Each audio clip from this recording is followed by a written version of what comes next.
नमस्कार. लक्षवेधीमध्ये आपल्या सगळ्यांचं स्वागत. मी प्रसाद काथे. प्रकाश आंबेडकर यांच्याकडून सातत्यानं मोदी विरोधकांच्या आघाडीमध्ये जाण्यासाठी प्रयत्न सुरू आहेत. प्रकाश आंबेडकर हे स्वतःला थेट आणि स्पष्टपणे मोदी विरोधक असल्याचं सुद्धा सांगतात आणि पर्यायानं ज्या काँग्रेसच्या नेतृत्वात मोदी विरोधकांची आघाडी सध्या देशात आणि महाराष्ट्रात अस्तित्वात आहे त्यामध्ये सामील करून घेण्यासाठी प्रयत्नशील दिसतात. पण दुसऱ्या बाजूला मात्र प्रकाश आंबेडकरांच्या या मागणीकडे काँग्रेसकडून दुर्लक्ष होतंय का हा प्रश्न उपस्थित होतोय. ताज्या घडामोडींमध्ये प्रकाश आंबेडकरांनी मवियात महाराष्ट्रात 12 जागा मागितल्याच्या नंतर तर जवळपास आंबेडकरांचं ऐकायचंच नाही आणि त्यांच्याकडे उत्तर न देता दुर्लक्ष करायचं म्हणजेच अनुल्लेखानं प्रकाश आंबेडकरांना मारायचं अशा पद्धतीची भूमिका काँग्रेसनं घेतली आहे की काय हा संशय उत्पन्न व्हावा. प्रकाश आंबेडकरांना आपल्या सोबत घेत उद्धव ठाकरेंनी राजकारणातलं एक पाऊल पुढे टाकलं.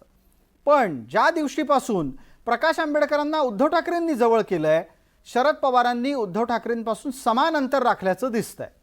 जेव्हा जेव्हा उद्धव ठाकरे प्रकाश आंबेडकरांचा विषय काढतायत त्या वेळेला शरद पवारांची भूमिका ही नरोवा कुंजरोवा अशी असते.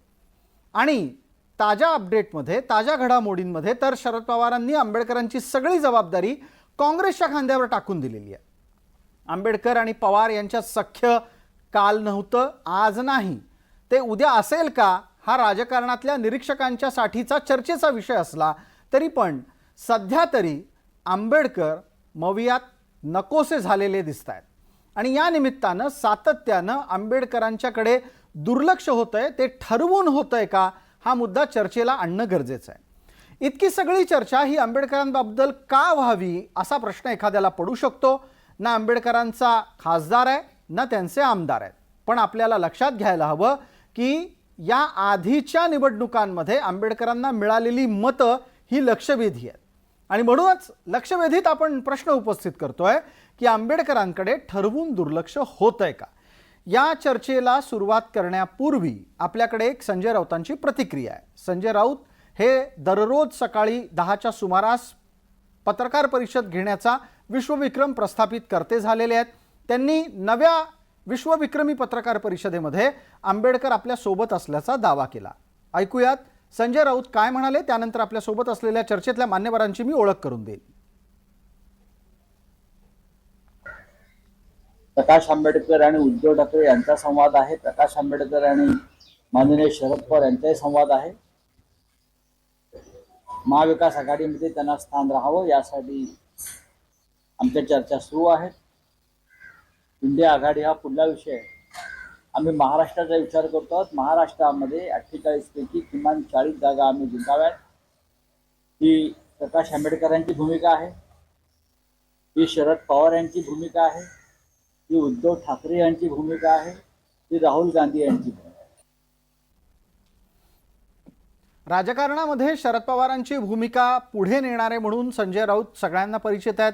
राऊतांनी पवारांची भूमिका मांडली जरी असली तरी ती स्वतः पवारांना पसंत आहे का हा नंतरचा चर्चेचा मुद्दा निश्चित ठरेल. तुर्तास चर्चेच्या निमित्तानं आपल्यासोबत असलेल्या मान्यवरांपर्यंत पोहोचूयात. आपल्यासोबत या चर्चेमध्ये सिद्धार्थ मोकळे आहेत, ते प्रवक्ता आहेत वंचितचे. आपल्यासोबत कपिल ढोके आहेत, काँग्रेसचे प्रवक्ता. या नात्यानं दोन्ही मान्यवरांचं चर्चेमध्ये आपण स्वागत करू. मला पटकन सिद्धार्थ मोकळे यांना विचारायचं आहे. सिद्धार्थजी, ज्या पद्धतीनं आंबेडकरांना प्रतिसाद मिळतोय त्याचे संकेत काय आहेत आणि खास करून ही जबाबदारी काँग्रेसवर असताना दिले जाणारे संकेत काय सुचवत आहेत? प्रसादजी, आता महाराष्ट्रातील जनतेलाही अनेक प्रश्न पडलेले होते आणि त्या प्रश्नांची उत्तरं काळानुरूप जनतेच्या समोर येत आहेत आणि जनता स्वतः या सगळ्या प्रक्रियेचा काही अर्थ लावू लागलेली आहे. आम्ही सातत्याने ही भूमिका घेत आलेलो आहोत. बाळासाहेब आंबेडकर ही सातत्याने भूमिका घेत आलेली आहे की मोदींना सत्तेतून खाली खेचणं हे देश हितासाठी किंवा लोकशाही आणि संविधानाचं रक्षण करण्यासाठी आवश्यक आहे आणि त्यासाठी सर्व विरोधकांची मोठ बांधली जाणे आवश्यक आहे. काँग्रेस ज्या पद्धतीने इंडिया अलायन्सचं नेतृत्व करत आहे किंवा काँग्रेसकडे ते आपसूक ते नेतृत्व गेलेलं आहे त्या पार्श्वभूमीवरती इंडिया अलायन्समध्ये वेगवेगळ्या पक्षांना सामावून घेणं ही जबाबदारी काँग्रेसची ठरते. महाराष्ट्राच्या पातळीवरती विचार केला तर आमची शिवसेनेसोबत वर्षभरापूर्वी युती झालेली आहे. 2-4 दिवसापूर्वीच शरद पवारजींनी असं स्पष्ट केलं आहे की ते खरगेजींशी बोलले आहेत, त्यावेळेला राहुल गांधी तिथे उपस्थित होते. काल त्यांनी त्याचा पुनरुच्चार केलाय की वंचित बहुजन आघाडीला इंडिया अलायन्स मध्ये घेतलं पाहिजे किंवा महाराष्ट्राच्या पातळीवर महाविकास आघाडीत घेतलं पाहिजे, ही त्यांची भूमिका आहे. महाराष्ट्राचा विचार केला तर दोन पक्ष, त्यातला एक आमचा अलाइड पार्टनर आहे, दुसऱ्या पक्षाने संमती दर्शवलेली आहे. ठीक आहे. उरतो तिसरा पक्ष जो निर्णायक आहे तो म्हणजे काँग्रेस. आणि काँग्रेस जी, पण यावर मग सिद्धार्थजी प्रतिसाद द्यायला- यात तुमच्या लेखी पोटदुखी काँग्रेसला आहे का इतर कोणाला आहे ज्यांना काँग्रेसच्या खांद्यावर बंदूक ठेवायची आहे? नाही, आता या ठिकाणी आम्हाला जे उद्धव ठाकरेंकडनं सांगण्यात आलेलं आहे किंवा जे दिसतंय, इंडिया अलायन्स मध्ये कुणाचा समावेश करायचा या संदर्भातला निर्णय घेण्याची जी काही जबाबदारी आहे किंवा निर्णय घेण्याची प्रक्रिया जी आहे ती काँग्रेसकडे आहे आणि काँग्रेसकडनं आम्हाला प्रतिसाद मिळत नाहीये. त्यामुळे आता स्पष्टपणे असंच म्हणावं लागेल की आमचा इंडिया अलायन्स मधला लांबलेला जो काही प्रवेश आहे तो काँग्रेसमुळे लांबलेला आहे. बर, पटकन यावरचं उत्तर देतील. आपल्यासोबत कपिलजी आहेत. कपिलजी, आपल्याला नीट आणि स्पष्टपणे ही भूमिका ऐकायला आलेली असेल. मोदींच्या विरोधात लढायचं आहे काँग्रेसला, तर त्यांना सगळ्या मोदी विरोधकांना एकत्र करता आलं पाहिजे. मुळात आंबेडकरांच्याकडून जे संकेत दिले जात आहेत त्यातला एक आणखीन मुद्दा असा आहे की काँग्रेसच मोदींच्या विरोधात लढायला प्रामाणिक नाही आणि म्हणूनच ते आंबेडकरांना सोबत घेऊ इच्छित नाही. पटतंय आपल्याला? प्रसादजी, आपण जे म्हणताय की आंबेडकरांच्या वतीनं जो दिला जातोय की काँग्रेसच प्रामाणिक नाही, हे मला काही पटण्यासारखं नाही. आणि मला वाटतं ते वंचितनं अजून कुठेही असं म्हटलेलं मला दिसत नाही. ते तुम्ही त्यांच्या तोंडी घालताय का हे सुद्धा आपल्याला आधी तपासावं लागेल. आपण दुसरी त्याचं गोष्ट- उत्तरही घेऊ शकतो, पण ठीक आहे, तुम्ही तुमची भूमिका आधी पूर्ण करा. मोदी विरोधकांची आघाडी करत असताना मी 2 दिवसा अगोदर सुद्धा आपल्या चॅनलवरती याच विषयावरती बोलत असताना सांगितलं की देशभरातले निर्णय काँग्रेसला घ्यावे लागतात. महाराष्ट्र वंचितचा प्रवेश करायचा असेल तर तो महाराष्ट्राशी संबंधित विषय आहे. थोडा वेळ लागेल, परंतु आम्हाला सुद्धा मोदी विरोध जे प्रामाणिकपणे मोदींच्या विरोधात लढतात जी, त्या सगळ्यांना आम्हाला सोबत घ्यायचं आहे. आणि वंचित बहुजन आघाडीला सुद्धा, म्हणजे या अगोदर सुद्धा बाळासाहेब आंबेडकर 98 आणि 99 ला ज्यावेळी खासदार झाले त्यावेळी सुद्धा काँग्रेसनेच त्यांना खासदार त्या ठिकाणी अकोल्यामध्ये केलेला आहे. हे आपण सर्वात अगोदर लक्षात घेतलं पाहिजे. आणि यावेळी सुद्धा बाळासाहेब आंबेडकरांच्या वंचित बहुजन आघाडीचा इंडिया आघाडीमध्ये समावेश करण्याची संपूर्ण जबाबदारी काँग्रेसवर आहे. प्रक्रियेला वेळ लागतो, सगळे निर्णय विचारपूर्वक घ्यावे लागतात, म्हणून तो वेळ लागतोय. बरं, पण मग कपिलजी, आपण असं सुचवू इच्छित आहात का की प्रकाश आंबेडकरांनी काँग्रेसच्या राज्य नेतृत्वाशी येऊन संवाद करावा, तरच त्यांचं केंद्रातलं प्रवेशाचं दरवाज्यातलं स्थान निश्चित होऊ शकेल की दरवाजा उघडणार आहे की नाही उघडणार? बिलकुल नाही. प्रकाश आंबेडकरांचं पत्र गेलेलं आहे. इंडिया आघाडीच्या संबंधित निर्णय खरगे साहेब घेतात आणि ते पत्र प्राप्त सुद्धा झालेलं आहे. आम्ही काही नाकारत नाही, परंतु प्रत्येक निर्णयापर्यंत यायला वेळ लागतो. आता जे जेव्हापासून हे पत्र वगैरे सगळ्या गोष्टी व्हायला लागल्या, पुढची मिटिंग अजून बाकी आहे. दिल्लीतली मिटिंग नुकतीच झाली. पुढच्या बैठकीपर्यंत वंचित बहुजन आघाडीचा समावेश झालेला असेल. काही जागा वाटप असतील, काही अडचणी असतील, त्यावरती ज्या सगळ्याच गोष्टी माध्यमांसमोर सांगता येत नाहीत. बरोबर, अगदी राजकारण हे माध्यमांच्या समोर होत नाही. कपिलजी, आपलं म्हणणं योग्य आहे, पण राजकारणात अनेक प्रश्न माध्यमांच्या मध्ये चर्चिले जातात. मला पटकन आता सिद्धार्थ मुकळेजी आपल्याला विचारायचं आहे, काँग्रेसचा एकूणच टोन किंवा त्यांचं जे सांगणं आहे ते तुमच्या लक्षात आलं असेल. ते म्हणाले की धीर धरा, धीर धरी धीरापोटी फळे रसाळ गोमटी, असा एक वचन आहे, ते तुम्हाला ठाऊक असेल. तुम्ही अधीर झालाय का मोदी विरोधकांच्या सोबत जी आघाडी स्थापन झालेली आहे त्यात जाण्यासाठी? आणि काँग्रेसने याची पण आठवण करून दिली की आंबेडकर खासदार हे काँग्रेसमुळे झाले होते. नाही, ठीक आहे, काँग्रेसचे जे प्रवक्ते आहेत त्यांना मी त्याच निवडणुकीची आठवण करून देऊ इच्छितो की ज्या निवडणुकीमध्ये ते म्हणतात की काँग्रेसच्या पाठिंब्यामुळे बाळासाहेब खासदार झाले होते, तर त्या निवडणुकीमध्ये काँग्रेसचे किती खासदार निवडून आले होते, तितके खासदार त्याच्या आधी किंवा त्याच्यानंतर काँग्रेसला निवडून आणता आले आहेत का, हेही त्यांनी जरा बघावं. बाळासाहेबांसोबत युती झाली, त्याचा फायदा हा 36-37 ठिकाणी यांना झालेला आहे. हे नाकारायचं किंवा हे सांगायचं नाही आणि बाळासाहेब निवडून आले हे सांगणं, तर हे जरासं मला वाटतं खूप इमॅच्युअर स्टेटमेंट होईल. बरं, पण आपण अधीर आहात का? आपण अधीर आहात आणि आपण धीर धरायला तयार नाही कपिल सिद्धार्थ मोकळे, या असं जे निरीक्षण येत आहे त्याच्यावरही बोलावं. माझं म्हणणं असं आहे की त्यांनी जे सांगितलंय की वेळ लागेल किंवा आहे, तर इंडिया अलायन्स तयार कधी झाली तिथपासून पुढे इंडिया अलायन्समध्ये ज्या ज्या पक्षांचा सहभाग झाला त्याची प्रक्रिया काय होती, महाराष्ट्रातला ज्या सगळ्यात महत्वाच्या आणि मोठ्या पक्षाने या ठिकाणी 2019 मध्ये आपली कामगिरी करून दाखवलेली आहे आणि त्यानंतर सातत्याने तो पक्ष संघटन बांधणी करतोय, रस्त्यावरची आंदोलनं करतोय आणि कुठलंही काहीही वातावरण नसताना ज्या पक्षाच्या लाखाच्या सभा होत आहेत, 1 रुपयाही न देता अशा पक्षाला मोदींना हरवण्यासाठी, भाजपला हरवण्यासाठी सोबत घेणं हे राजकीय सोयीचं आहे की गैरसोयीचं आहे, याचं उत्तर काँग्रेसने दिलं पाहिजे. वेळ लागेल म्हणजे सिद्धार्थजी, किती वेळ लागेल? बिलकुल एक सिद्धार्थजी, सप्टेंबर- काँग्रेसकडून याचं उत्तर घेऊ, पण मी आणखीन एक संधी तुम्हालाच देतो. तुम्हीच सांगून टाका ना की काँग्रेसला हा वेळ का लागतोय, काय भीती आहे नक्की त्यांच्याकडे? वेळ लागेल म्हणजे किती वेळ लागेल याचं एकदा काँग्रेसने ठरवावं आणि सांगावं आम्हाला. बिलकुल सिद्धार्थजी, मी एक छोटा प्रश्न पण आपल्याला विचारला की काँग्रेसला वेळ का लागतोय याच्यावर तुमचं निरीक्षण आहे का? 30 सेकंदात मांडू शकाल? मला असं वाटतं की काँग्रेसला खरंच आम्हाला सोबत घ्यायचं आहे का याबद्दल आता मला प्रश्न पडलेला आहे. कारण काँग्रेसला जर खरंच वंचित बहुजन आघाडीला सोबत घ्यायचं असतं तर आतापर्यंत ती प्रक्रिया पार पडली असती. मात्र केवळ वेळ काढूपणा करायचा, घेऊ म्हणायचं आणि ऐन वेळेला नकार द्यायचा, अशी जर का काँग्रेसची स्ट्रॅटेजी तर नाहीये ना, असा प्रश्न या ठिकाणी पडतोय. कदाचित काँग्रेसला वंचित बहुजन आघाडीला या ठिकाणी उभाच राहू द्यायचं नाहीये आणि सोबत घ्यायचं नाहीये असा या ठिकाणी स्पष्ट संकेत मिळतोय का, असं मला या ठिकाणी वाटतंय. कपिलजी याचं उत्तर देतील. मला प्रामुख्यानं आमचे जे मोकळे जे आमच्या सोबत आहेत त्यांना सांगायचं आहे की आपल्याला जर खऱ्या अर्थानं मोदींना हरवायचं असेल तर सगळ्या गोष्टी सोपस्करपणे आणि अत्यंत शांततेत झाल्या पाहिजे असं मी प्रामुख्याने या ठिकाणी सांगेन. दुसरी गोष्ट, ते सातत्यानं आता ते जे काँग्रेसवर अविश्वास दाखवतायत तर आणि इतर पक्षांची त्यांनी तुलना केली की जे जे पक्ष आले त्यांना असाच वेळ लागला का, त्यांना असं झालंय का. परंतु मला एक समजत नाही, वंचित बहुजन आघाडीचा प्रवेश रखडतो यासाठी काँग्रेसवर इतक्या म्हणजे अताताईपणासारखी टीका होताना मला दिसते. त्यांना आम्हाला घ्यायचं नाही, त्यांना भाजपला हरवायचं नाही, अशा पद्धतीच्या ज्या काही टीका होतात त्या काही फार पटण्यासारख्या नाहीत. दुसरी गोष्ट, मी आधी सुद्धा अत्यंत प्रामाणिकपणे सांगितलेलं आहे की आम्हाला कधी झाली असते जर बाळासाहेब आम्ही आंबेडकर आधीपासून बोललो असतो. सोबत 4 पाहिजे. महिने झाल्यानंतरही प्रवेश होत नाही तेव्हा आम्ही बोलतोय अहो, ऐका आणि ना, आम्ही मला अजूनही बोलू द्या. सकारात्मक आहोत हेही सांगतोय. मग आम्ही सुद्धा सकारात्मक आहोत. आम्ही कुठे नाही म्हटलेलं नाही, कुठे निमंत्रण नाकारलेलं हो, नाही. मग घोडं आडले कुठे? मला एक सांगा, महाविकास आघाडीमध्ये जर का काँग्रेस, राष्ट्रवादी, शिवसेना हे 3 पक्ष असतील, तुमच्या संबंधीचा निर्णय होईल. काँग्रेस, राष्ट्रवादी आणि शिवसेना हे 3 पक्ष जर महाराष्ट्रातले प्रमुख घटक असतील, त्यातल्या 2 पक्षांचा जर का होकार असेल तर काँग्रेसचं घोडं आडलंय कुठे? काँग्रेसवर कुणाचा हो, दबाव आहे का? काँग्रेसला कुणी अडवलं आहे का? वंचितला सोबत घेऊन नका असं तुम्ही डायरेक्ट करताय का घ्यावा काँग्रेसला? लागतो.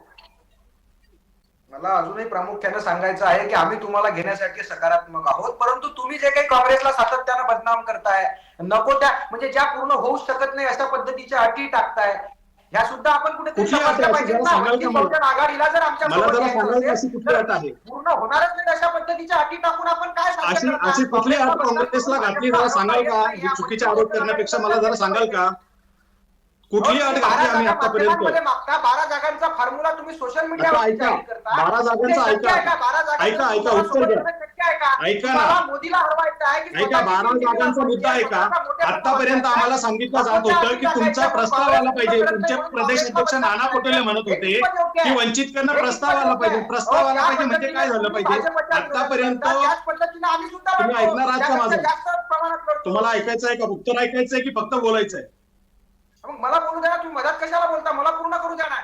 ठीक आहे सिद्धार्थजी, हो ना, मग एक तुम्ही संधी जर का देऊ मुद्दा आपण विचारला तर- आपण काँग्रेसला संधी दिली आहे. त्यांचा मुद्दा आणि त्यांचा आत्ताच्या घडीचं सगळ्यात थेट असं म्हणणं आहे की आपण 12 जागा घोषित माध्यमांमध्ये करून चूक केलेली आहे. कपिलजी, एक 30 सेकंदामध्ये म्हणणं पूर्ण करा. सिद्धार्थ मोकळेंच्याकडे उत्तर आहे त्याचं, आपलं म्हणणं ऐकायचं आहे. कपिलजी, आपलं उत्तर सुरू होत आहे.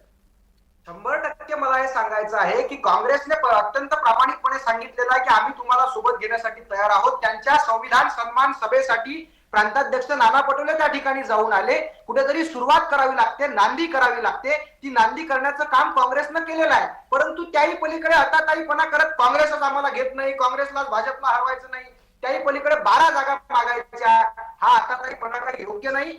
या देशामध्ये भारतीय जनता पार्टीच्या विरोधात इंडिया आघाडी करत असताना काँग्रेस समोर अनेकांना सोबत घेण्याचं आव्हान आहे. त्यामध्ये तुम्हाला सुद्धा सोबत घेतील आणि चांगल्या पद्धतीने आपण मोदीच्या विरोधातली आघाडी स्ट्रॉंग करण्याचा प्रयत्न काँग्रेस त्या ठिकाणी करणार आहे. ठीक आहे फक्त कपिल ढोके, वंचितला सुद्धा कपिल ढोके, त्यांना वेळ मर्यादा आहे. आपल्याला सिद्धार्थ मोकळेंच्याकडून प्रतिवादाची संधी हिरावायची नाहीये. सिद्धार्थजी, आपण या ज्या 12 जागा घोषित केल्या त्याच्या मागे काही थॉट प्रोसेस म्हणजे विचार प्रक्रिया आहे का उगाच आपल्याला वाटलं म्हणून आपण 12 जागा दिल्यात? कारण काँग्रेसच्या एकूणच आक्षेपातून असं दिसतंय की वंचितची काही 12 जागांची क्षमता नाही, त्यांना वाटतं म्हणून ते 12 जागा मागतायत. 12 जागांच्या संदर्भात जर का माध्यमांमध्ये आलेल्या बातम्या किंवा आम्ही मांडलेली भूमिका जर का कपिल ढोकेंनी पाहिली असती, व्यवस्थित समजून घेतली असती, तर असा बालिश आरोप त्यांनी केला नसता.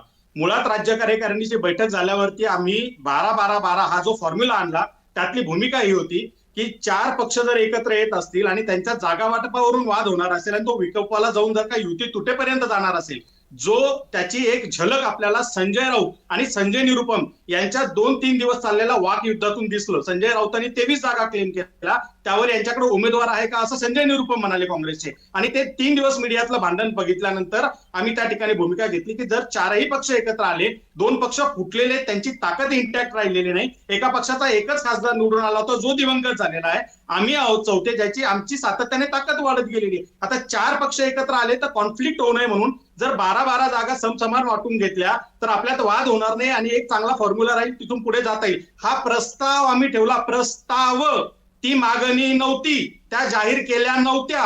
आम्ही 12 जागा कुठल्या हे बोललो नाही. आम्ही फक्त सांगितलं की 12-12-12 हा एक फॉर्म्युला जो काय म्हणतात तंटामुक्त फॉर्म्युला असा होऊ शकतो. हा प्रस्ताव आम्ही तुमच्या समोर विचारासाठी ठेवला. त्या जागेवरती आतापर्यंत तुमच्याकडनं त्या लेटरवरती आतापर्यंत कुठलाही अधिकृत आमच्याकडे प्रतिक्रिया प्रतिसाद आलेला नाही. त्याच्यावरती जाऊन आम्ही हे सांगतोय, तुम्हाला 12 जागांचा फॉर्म्युला मान्य नसेल आणि तुम्हाला जर आम्हाला घ्यायचं असेल खरंच तर पटकन घ्यायचंय का ते ठरवा आणि एकत्र घ्या. घेतल्यानंतर आमचा फॉर्म्युला मान्य नाही, हरकत नाही, सोडून द्या बाजूला. तुमचा काय फॉर्म्युला तो तर सांगा. जागा वाटप कधी करणार? इलेक्शनचा फॉर्म भरायच्या दिवशी करणार.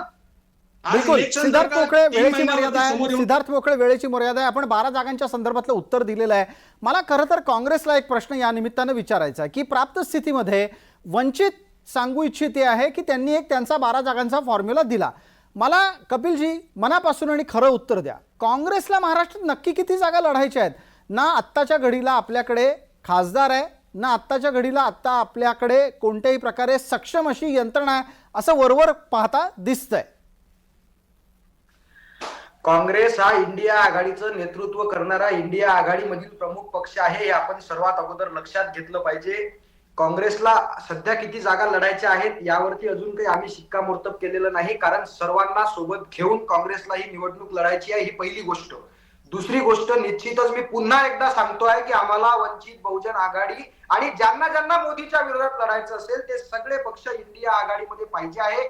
अजून आम्ही किती जागा लढणार आहोत हे आम्ही निश्चित केलेलं नाही, परंतु नक्कीच 20-22 जागांवरती काँग्रेस त्या ठिकाणी लढणार आहे. शिवसेना आहे, राष्ट्रवादी आहे, वंचित बहुजन आघाडी आहे, आमच्या सोबत आता राजू शेट्टी सुद्धा येण्यासाठी इच्छुक आहेत. अनेक पक्ष जे ज्यांना ज्यांना भाजपला हरवायचं असेल त्या सगळ्यांना सोबत घेऊन काँग्रेस या ठिकाणी निवडणूक लढणार आहे. कपिल ढोके, एक अत्यंत महत्वाची घोषणा आपण या चर्चेमध्ये केलीत आणि त्यासाठी त्या घोषणेचा या चर्चेत एकदा पुनरुच्चार करणं गरजेचं आहे. कपिल ढोके एक जबाबदार प्रवक्ता आहेत. त्यांनी सांगितलं की काँग्रेस जवळपास 22 ते 23 जागा लढण्याच्या संदर्भात विचार करते. यातला एक मुद्दा आणखीन घेतो, पटकन कपिल ढोके आपल्याच समोर ठेवतो. एका बाजूला तुम्ही 22-23 जागा लढायचं म्हणताय, दुसऱ्या बाजूला संजय राऊत पण तेवढ्याच जागा मागतायत. मग उरलं काय आणि उरलं किती? त्यातलं किती तुम्ही वंचितला देणार? नाही, आपापले मित्र सगळ्यांना ऍडजस्ट करायचे असतात. आता प्रकाश आंबेडकरांनी आधी 2-3दा सांगितलेलं आहे की आमची युती शिवसेनेसोबत आहे, आमचं ठरलेलं शिवसेनेसोबत आहे. मग त्यांना घ्यायचं असेल तर ते शिवसेनेच्या कोट्यातून देतील ना, त्यांना काय द्यायचं आहे. म्हणजे त्यांनी जर स्वतःच्या युत्या जाहीर करून टाकल्या, म्हणजे परवा बाळासाहेब आंबेडकरांचं विधान असं होतं की शिवसेना आणि आम्ही जर युती झाली तर 24 जागा लढू. मग तुमच्या दोघांचं एवढं ठरलं असेल तर मग काँग्रेसला बदनाम कशाला करता? जी, सिद्धार्थ मोकळेंकडे याचं उत्तर आहे. सिद्धार्थ मोकळे त्याचं उत्तर देतील. पण सिद्धार्थजी, एक संकेत आपल्यापर्यंत पोहोचला असेल. काँग्रेस सरळ सांगू पाहतीये, प्रकाश आंबेडकरांचा जो काही हिशोब आहे तो उद्धव ठाकरेंनी आपल्या खिशातून द्यावा, आमच्याकडे मागायला येऊ नये. नाही, येऊ नये. याचाच दुसरा अर्थ हा होतो की यांना आम्ही येऊ नये याचा अर्थ तुम्ही थेट असा घेऊ नका की आघाडीत येऊ नये. आघाडीत या, पण जागा उद्धव ठाकरेंकडून घ्या असं काँग्रेसला सांगायचं दिसतंय. नाही, एक मिनिट मला प्रसादजी मला करू द्या. सिद्धार्थजी एक मिनिट थांबा. जी, संजय राऊत जर असं म्हणत असतील की आम्हाला 18, 20, 21, 22 जागा पाहिजे आहे, 23, तर मग संजय राऊतांनी सुद्धा विचार करावा, आपला हवा का किती, आपण मागतोय किती, आपल्या सोबत कोण कोण. आणि मग प्रकाश आंबेडकर आणि संजय राऊत जर आपण म्हणजे आम्ही एकमेकांचे मित्र ठामपणे सांगत असतील तर मग त्यांच्या 2021 मध्ये त्यांना घेणार आहेत का, हे सुद्धा पुढे संजय राऊतांनी सांगितलं पाहिजे. म्हणून मी सांगतोय की त्यांनी आधी एकमेकांच्या मैत्रीबद्दलचे गोडपणे बोलतायत आणि मग एक तुम्ही तुमच्या मैत्रीबद्दल गोडपणे बोलायचं आणि काँग्रेसला बदनाम करायचं हाही त्यांना बंद झाला पाहिजे. ठीक आहे, सिद्धार्थजी उत्तर देतात. भावाप्रमाणे नेतृत्व करायचं आहे, जी. सगळ्यांना सोबत घ्यायचं आहे. ठीक आहे सिद्धार्थजी उत्तर देतात. सिद्धार्थजी वेळेची मर्यादा आहे, आपल्यासाठी 1.5 मिनिट उरलाय. मुद्दा असा आहे की यांची ही सुरुवातीपासूनची भूमिका आहे की शिवसेनेनं काय ते वंचितचं बघावं, आम्ही यांना महाविकास आघाडीत जागा सोडणार नाही, आम्ही इंडिया ब्लॉकमध्ये घेणार नाही, ही खरी भूमिका प्रवक्त्याकडनं आता बाहेर आलेली आणि हीच भूमिका त्यांची जेन्युअनली आहे.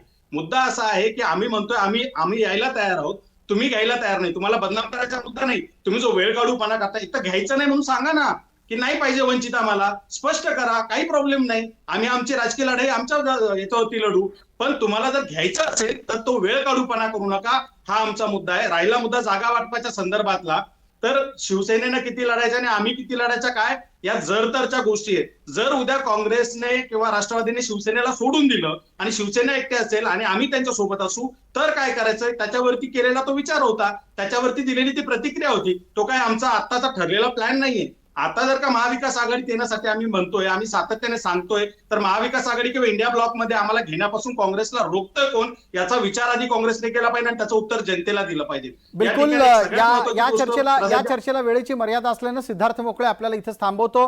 दरम्यान सिद्धार्थ मोकळे आणि त्याचबरोबर कपिल ढोके या दोन्ही मान्यवरांचे चर्चेत सहभागी झाल्याबद्दल मनपूर्वक आभार. प्राप्त स्थितीमध्ये महाआघाडी किंवा मोदी विरोधी राष्ट्रीय आघाडीमध्ये जागा वाटपावरून जे काही भविष्यात होऊ घातलंय त्याची एक थोडीशी चुणूक या चर्चेत निश्चित दिसली. तुर्तास या चर्चेत इतकंच. सर्व प्रेक्षकांना जय महाराष्ट्र.